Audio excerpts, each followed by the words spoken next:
Welcome in to CHGO Big Ten After Dark. Coming to you live from Studio A over CHGO offices here in the West Loop of Chicago. I'm your host, Sean Anderson. You can follow me at Sean_W_Anderson. It's the new college football crew. We got my partner in degeneracy, Cody Delmendo. You can follow him at Cody_CHGO. We got our Big Ten football expert, Herb Lawerence.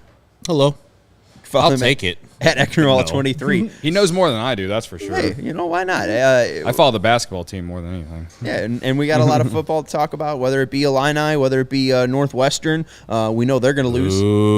Dude, they look so bad, like so bad. And I couldn't be happier. I might have to make special trips each and every weekend to go to a physical sports book to just fade them because they're not covering any You'd have spread. to put down thousands of dollars. I feel like they're going to be so the biggest underdogs every week. They're so bad last week against Rutgers. Indiana's a short trip over, Sean. Well, I mean, you could do Illinois sports books. Yeah, but where's the sports book that you can go to? I think there's one in Chicago Ridge. Okay. Would it be the points bet ones? Yeah. Yeah. I would love to go to the one right there in right Wrigley. right by where me and Herb live. I mean, the bar's open. The DraftKings Sportsbook at Wrigley Field is awesome. I would but like whenever they finally get that licensing, man. Oh, man, I'm going to be there every day. Ooh, Yeah. I would like a physical place. Like, it's a physical place. Can I go in that physical place and just bet on my phone? Yeah, I would. That should be the spot. Well, also at the same You time, can. like the whole reason. No, like an Illinois team. Yeah. Oh, the whole reason that me and Herb want to be able to go there and do it is so we can actually bet on Illinois in schools in the state because Yes. that's the law here in Illinois, which is so dumb. Don't get me started. That you got to go to a brick and mortar place to place your Illinois bets. I don't get it. Cody, though, has a Cubs game that's starting in about, 6 minutes. So we're going to try to power through this Week 2 preview of college football. Maybe Cody's got some last-minute NFL bets for Thursday Night Football as well. But let's just get some Week 1 reactions. Anything stick out from Week 1 of the Big Ten, whether it be Illinois to Toledo. Iowa did not cover against Utah State, as you knew. As we said, Herb. Illinois or Minnesota and Nebraska played some of the worst football ever. the under was never a doubt. Where do you want to start? What stuck out from the Big Ten? Well, we can start with Illinois. They were underwhelming for sure. Very much so. I was watching so much that day, but for me, Week 1, you're 9.5-point favorites against a MAC school, and I mean, not only do you not cover, but you almost lost. You took a last-second field goal. I know it's Week 1, and it's not like Illinois has like Big Ten title expectations. I don't think they do. At least I think the expectation is similar to last year: win 7-8 games maybe, and get a bowl game. Like the expectations for Illinois football throughout my life have always just been, at worst, get a bowl game, or at best, get a bowl game, right? Like they've never really been Big Ten title contenders throughout my entire life. Last year was kind of like it was like a breath of fresh air.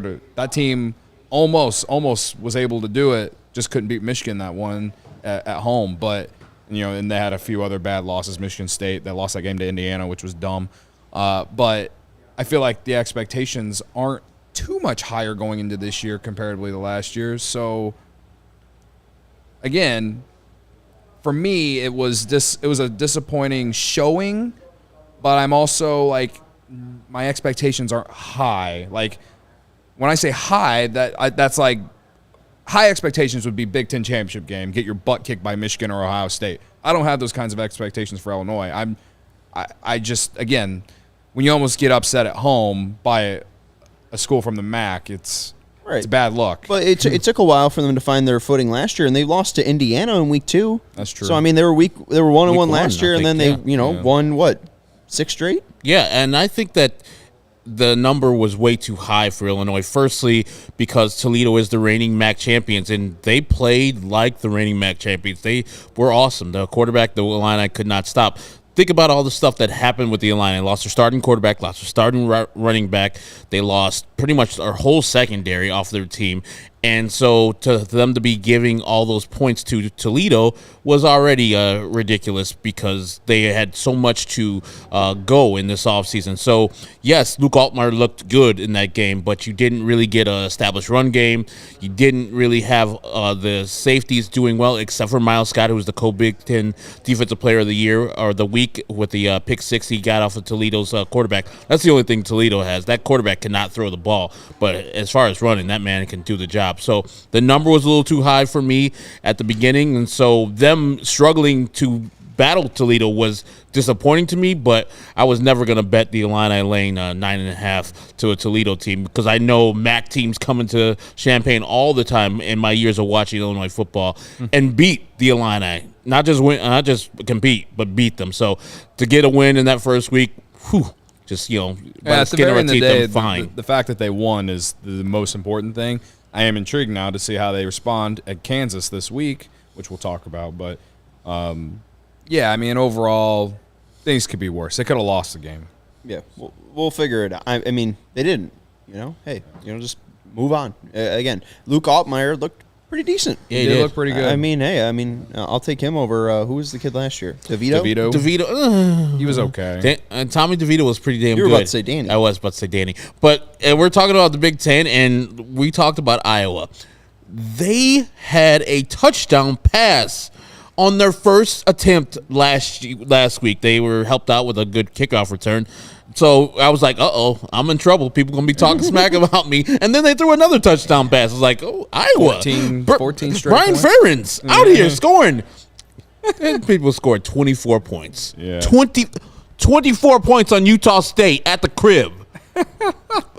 Under every single goddamn Iowa game. It's only like 36.5 this weekend versus Iowa State. Under 36. What's the thing in his contract? He has to average how many points? 25. Yeah. And he couldn't do it in a layup game. So they had what they have in the first game? 24? 24. A layup come on, game. Ferentz. You got to get 26 now next game. To me, it doesn't matter who the Keep your head quarterback is. above water. I think Caden McNamara is a fine quarterback. He's better than Spencer Petras or whatever his last name is. Yeah. But like, just the way, like I genuinely think it's like the scheme, the offensive coordinator, like they run like a 1990s offense, bro. Like it's disgusting. I don't know how people have fun watching Iowa football. They don't. I mean, how do the people in Iowa have fun watching their football? I hope it comes down to the last game. Is it only because there's the only thing that's there?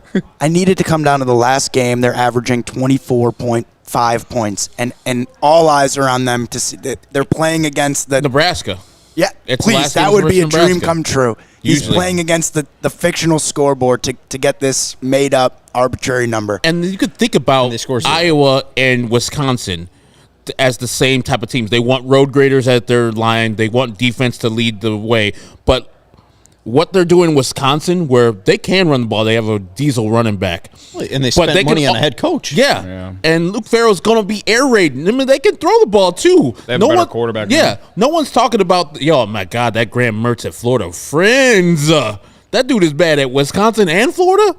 He's going to go to some other school next year and be terrible. He only was good at versus Illinois and Lovey's defense when he scored, he threw like 6 touchdowns in his debut, and everybody's like, here's the fucking guy. But that's what Iowa should be shooting towards.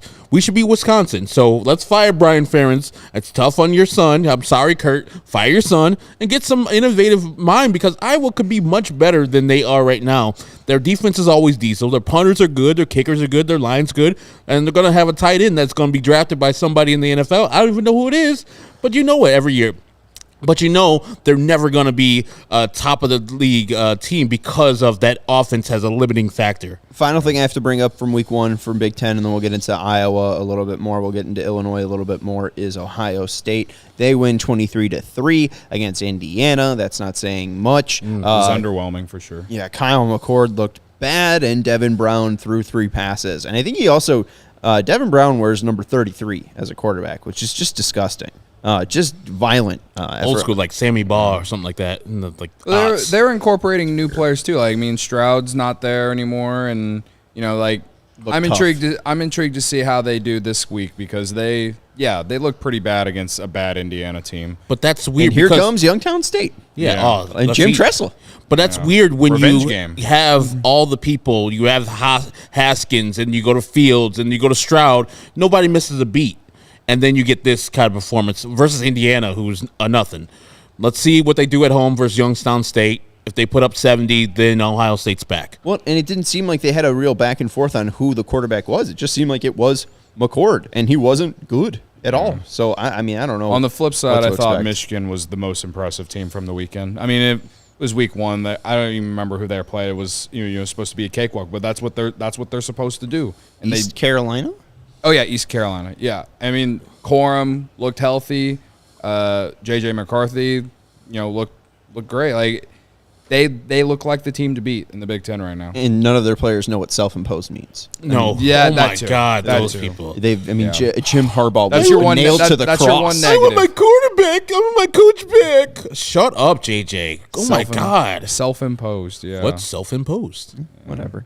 Let's move on to week 2. Let's get into your Illinois Fighting Illini here. But before we get into that, we do have NFL football that's about to start. Can you believe we've had 7 months without an NFL game? We got our taste of college football last week, but we have all types of football back. It's all over. NFL is here. DraftKings Sportsbook, an official sports betting partner of the NFL, is giving you a can't-miss offer for week 1.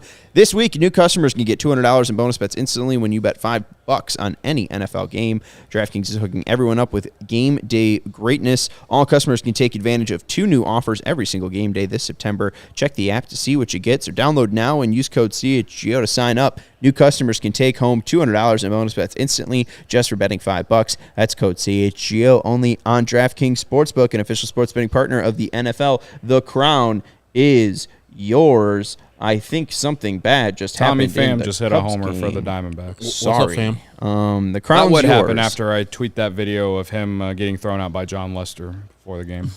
Oh, When he didn't think John Lester was going to throw the When first. Tim McCarver said that he wasn't going to throw the first. that sucks. R.I.P. Tim McCarver. I'll take that one. That's my fault, guys. I get why you talk this shit, but yeah, that's on you. Download now again. Use code CHGO to sign up. Gambling problem, call 1-800-GAMBLER. Visit www.100gambler. In New York, call 877-8-HOPE-NY or text HOPE-NY 467-369. In Connecticut, help is available for problem gambling. Call 888-789-777 or visit ccpg.org. Please play responsibly on behalf of Boot Hill Casino and Resort. 21 plus. Age varies by jurisdiction. Void in Ontario. See dkng.co/football for eligibility terms and responsible gaming resources. Bonus bets expire 7 days after issuance. Eligibility and deposit restrictions apply. Okay. Illinois at Kansas, 6:30 p.m. on Friday night. Kansas is getting 3 points over under of 57. What do you think? Jalon Daniels is going to start for Kansas, even though Jason Beam started for them in week 1. Any thoughts here on the Kansas and Jayhawk matchup? Or the Jayhawk and Illini matchup? I think, as most coaches will tell you, the most improvement comes from week 1 into week 2. And so Illinois did have a squeaker versus Toledo in week 1. But going on the road, facing a tough Kansas team, even that I think went 6-7, went lost in the bowl game last year, with Jalon Daniels coming back, and there's conflicting reports on how much he's going to be playing in the game, because last week he was out, and then their top receiver left the game last week. So the 3.5 that the Illini are getting, I would be getting all over that if you can go to a brick and mortar place here in Illinois or across the border to Indiana and bet that. Definitely. 3.5 seems generous because the Illini, I think, are not as bad as they showed they were last week. And with the uncertainty with the quarterback and wide receiver positions at Kansas, I think giving Illini a field goal plus the hook is a gift. Yeah, I mean, I always have to remind myself it's just a football thing. Like the NFL, college football, like it's a week-to-week thing. We're gonna see teams that were bad last week probably look a lot better this week, and I agree with Herb. I think Illinois will play better this week. You go on the road, 3.5-point dogs against a Kansas team that last year they looked pretty good at the beginning of the year and then really fell off. I do think they're heading in the right direction. They used to be like a 1 or 2 win school in football, far and away a basketball school. I mean, why can't we get this for basketball? I do not want to watch the football teams play, but whatever. I think that it'll probably be close, but you giving me, like you said, 3 in the hook. I think Illinois to at least hang around. I feel like it's going to be a close game. At the I very just least. have 3. I don't know if I have a hook.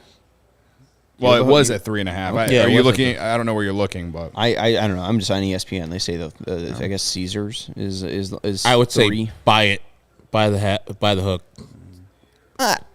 I love you guys. I'm rooting for Illinois.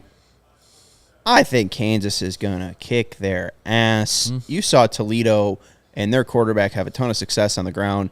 Jalon Daniels is a very, very efficient and talented athlete, and I understand they kind of slipped up a little bit last year, but that was when Jalon Daniels got hurt. When they started playing poorly, it was when he got hurt. Still hurt. Kind of makes sense. Is he? Partially, that's why I'm saying conflicting reports of him playing sparingly in this game. Yeah, but the reason, he's starting. Lance Leipold said that he is starting, and they didn't play him against Missouri State, Jake Berger's team. I think for good reason. Jason Bean is a guy that filled in, all right for Kansas last year. Daniels got hurt, but why would you play him against Missouri State? I think Daniels is going to be ready to go. And you saw once he got the month break after the regular season ended and got to play in that bowl game, he threw for 500 yards against Arkansas. I like Daniels. I think he's going to be ready, healthy. I would take Kansas plus the points. I think they cover 3 if you can get it. So I wouldn't buy up to the hook. I'd take Kansas minus 3. I hopefully avoid a push, but I like Kansas this weekend, but hey, we'll see how the Illini do. And obviously, Bielema's defense last year was very, very stout. It's impossible not to talk about this next game, even though it's not a Big Ten game. It is. It has been 4. Oh, it is a Big Ten game. It is a Big Ten game. Look at that.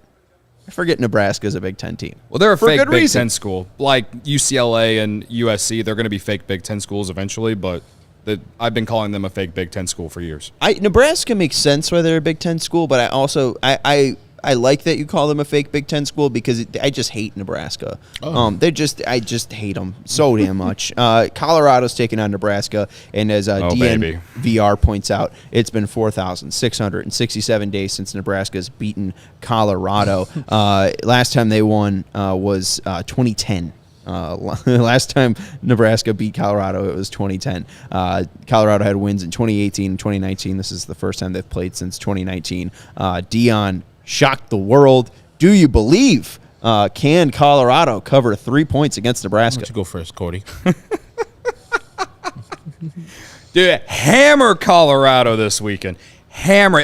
I'm actually jealous that I didn't hammer them before that game against TCU because it was 7.5 and they were 7.5 point dogs, and now they're 3-point favorites. I haven't seen a line move like that in a handful of days so fast. They were so impressive against TCU. It's Coach Prime's home debut. It's gonna be rocking in Boulder. I cannot trust Nebraska's bum offense. Their quarterback did not look good against Minnesota. I know I just said that football is a week by week thing, but I feel like Colorado's for real, man. To me, it should be more than 3 points. If you want you want plus odds, I'd move it up to even a touchdown, 6.5 or 7 points, just because I just don't know how Nebraska's going to score. Even though Colorado's defense is not very good, but that Nebraska offense is not TCU good either. So and also at the same time, Nebraska, they're going to shoot themselves in the foot. They should have won that game against Minnesota. Oh, my God. And they shot themselves in the foot so many times in that fourth quarter. There is no way I am putting my money on Nebraska. Hammer Colorado while you still can. Yeah, and I repeat that. I'm wondering why it's only 3. Yeah. Did the bookmakers not see the 2 games? And I know that they don't really matter, but Folsom Field's going to be stacked. It's only 50,000 capacity there. They're going to have to change that. in years to come if Deion Sanders is going to stay there for a couple of years, because it's going to be sellout after sellout after sellout, and it's going to be loud as hell at Folsom Field this weekend when they're facing Nebraska, and they have hatred towards each other. It's a natural Big 12 rivalry, and Colorado's looking to shut little brother up, and it's been rumored in the Colorado area that when they won the national championship in 1990, I believe, or 1991, one of the two, it was Tom Osborne, who was the head coach of Nebraska's vote for Georgia Tech that made them split the national championship. And so even before then, they were pissed out at him, and now even more. The fuel, it's still fueled, and it's still fired up. And Deion and Shedeur and Travis Hunter and all these people are hyped about this, and they're buying into the rivalry. I think they're going to smoke them badly because, as Cody said, Nebraska made so many mistakes. They could have just ran the ball down the field, held it with some ball security, and then they fumbled at the 50. And then they had a chance to go down and kick a field goal, but the quarterback threw another interception versus Minnesota. Like that. Those things don't get cleaned up. This is another road game for Matt Rule's Cornhuskers. I think, yes, as Cody says, I'm maybe not going to push it up to 6 and get plus odds, but that 3 is free money. Oh, yeah. At the very least, take the 3. I'm going to take the 3, and honestly, if we look at our next game, Iowa State here, I would love to take the under. You mentioned 36.5. You look at the last 4 matchups, only one matchup, 2021, has gone over. Iowa scored 27, which still isn't enough to hit the Ferentz marker in the contract. It was 27-17, but 10-7, 18-17, and 13-3. Have been the 3 that have gone under that 36.5. Iowa State and Matt Campbell loves to just run the ball and play defense. They're getting 4 points right now. I got 4.5. DraftKings, I got a 4. So I don't know. Oh, they got a 4.5. They bumped it up. Some people have been pushing. I'd buy points on Colorado. I'd buy points on Iowa State, and if I could, I'd buy points on Kansas. So I would love a little six-point teaser, but I can't because can't bet on an Illinois team. So I would do a 3-team teaser with Kansas and Iowa State and Nebraska, but whatever, we can't. But I don't know if you guys have anything else to add on to Iowa State. It's usually a boring game at 2:30, but Jason Benetti's going to do the game. Well, like me and Herb said, I'm hammering the under 36.5. Last year's game, the total was the total ended up being 17 points. The under is hit in 4 straight games in this matchup. And Iowa State has one of the better defensive players, Jeremiah Cooper. He was Big 12 Defensive Player of the Week last week, if I read correctly. Don't let the facts get in the way of a good story. He had 2 picks and a pick 6 last week, so he's coming in red hot. Coming in this Iowa team, I mean, McNamara started hot, but what happened the rest of the game? Like, is it Iowa or is it McNamara? I want to say that it's Iowa and Brian Ferentz. So, like, I'm hammering the under. I think the game's going to be close because it's a rivalry. Both those schools get up to face each other, even though Iowa's pretty much dominated it. But if you love punts, if you like grit, if you like boring corn, and if you like corn, hammer the under for Iowa and Iowa State. Have yourself an ice cold beer while you watch that one because you're going to need it. Have a couple. Cyhawk game. I think Iowa's going to win the game because they mostly always win the Cyhawk battles. But yes, hammer the under. They'll win 9-6. Yeah. What the Illinois win? Iowa last year was 9-6. Yes, it was disgusting. I watched it in person. Any final college football bets that you want to give out for week 2? Any NFL week 1? Nothing. No other games. No other games on the college slate that you guys want to touch on? What's that, Joey? Not any other games on the college slate. The question I just asked. Well, I was just wondering. I was going to say, as far as Big Ten, I can't believe I'm saying this, but I like the over for Wisconsin and Washington State. Last year, Washington State came to Madison and beat Wisconsin 17-14. This time, Wisconsin's going out to Washington State. To Pullman. Yeah, so the reason being, all right, last year, Wisconsin dominated in yards. They had 401 total yards. and they dominated the time of possession, 38 minutes compared to 21 minutes to Washington State. But Wisconsin had 2 fumbles, 1 pass intercepted, and they missed 2 field goals. All right.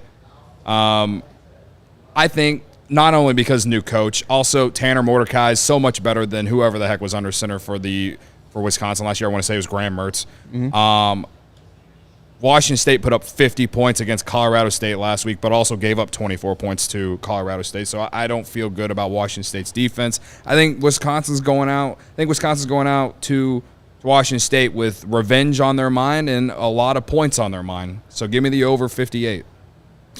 I would say you saw what Florida did versus Utah. Hammer Tennessee. I think they're laying 6.5 on the road versus Florida and Graham Mertz. So go ahead and do that. I know Hendon. I can't say his name. Hendon Hooker is gone. What's But it, Joe Milton's back. Milton, yeah. And shout out to my boys Svo and Bruhan Luke for the play on here. So Hammer Tennessee, they haven't skipped a beat. Joe Milton's still that dude. Still looks like Hendon Hooker, and I think they're gonna go into the swamp and grab a dub, and it's gonna be by more than 7 points. I don't hate the play, but it is for next week. Oh, I'm looking at the wrong thing. They play on the 16th. I'm looking at the wrong thing. Sorry. I think it's a good pick. Yeah. I like the number. Place it now. Take it now. Place Get it now before that number rises. Herb's trying to get you closing line value. Especially if Tennessee has a good week this week. Yeah, no, I like the Texas, pick. Bama. Texas, Alabama. Oh, yeah. Sorry, Joe. Alabama. You want to talk about Texas? Come on, Herb. Get your yucks out. Alabama. Let's hear it, Herb. Alabama. Okay. Quentin Ewers is a Do you want fraud. to give any case Years for is your No, I just your want to hear horns? I want to hear what Herb has to say. I haven't researched. I like Texas just because they're Was it 7.5? Plus Just 230. 7. Plus 230. Okay. This What's is the an spread? improved Texas team. 7. This is an improved Texas team. This is an Alabama team playing without the Heisman winning quarterback that they had for the last 2 seasons. Milroe's good, but he's a little turnover prone. Can't throw. I think that this team is about to show you why this is one of the best skill position groups in the country. Sarkisian, signature win. Horns money line. Let's go. Everyone on social media is going to be screaming Texas is Did you back. say signature win? So you're just going straight money line on that. He is. He's going Signature he doesn't win. even want I the don't give a points. He shit doesn't want about the spread. I don't care about the spread. Donations. I'll take Texas plus 7. Donation. I think it'll be close. It was close last year. I think it'll be close. And like you said, Bryce Young being gone, I think is huge. So It's not a donation. Somebody's got to believe here. The crazy thing is, Joey, you got 3 of the 4 people on the panel believing that Texas will cover 7. Herb's the only person that doesn't believe in the Horns. I don't necessarily believe in Texas, but I do think that You think they'll cover 7? I think No, that I they'll didn't say cover I 7. didn't believe in it. I just said he was thinking money line. He said straight win. They won't win. It's not that crazy. They almost won last year. I get it. They're on the road this year. This is a It's not better crazy. team. They just won't win. They're Texas. Thank you, Sean. We'll Do see. you not get that? I get it. We'll get the Vince Young cursed you. Is Texas back? Sorry. Every single 5 seconds. If they Nobody- win that, I haven't said that they'll be once. back. I have not said that once this podcast. I'm just saying. if they win this game, I'll say Texas is back. All right. If It'll you be- win that it would be a game, huge win Herb, if you have they to win. wear a Texas bucket hat. Find me one. I have would one. love for Herb to wear a Texas bucket hat. Okay, That's if a the great Texas bet. wins, he wears the bucket hat. I'm Deal. in. Deal. for an entire White Sox podcast. Yeah, sure. And this show And next this week. show. Yes. That's going to do it for CHGO Big Ten After Dark. Thank you to Cody Delmendo. You can follow him at Cody_CHGO. Thank you to Herb Lawerence. You can follow him at Ecknerwell23. And you can follow me at Sean_W_Anderson. Thank you to Joey Spathis. Hook'em for producing the podcast. And thank you to everyone for hanging out with us in the chat. Make sure you hit that thumbs up button and tune into the Cubs post-game show as Luke's here and Cody's here. They'll be recapping the Diamondbacks and the Cubs game. Hopefully the Cubs can mount a comeback here. Make sure you hit that thumbs up button on your way out, and we will talk to you next week. Goodbye.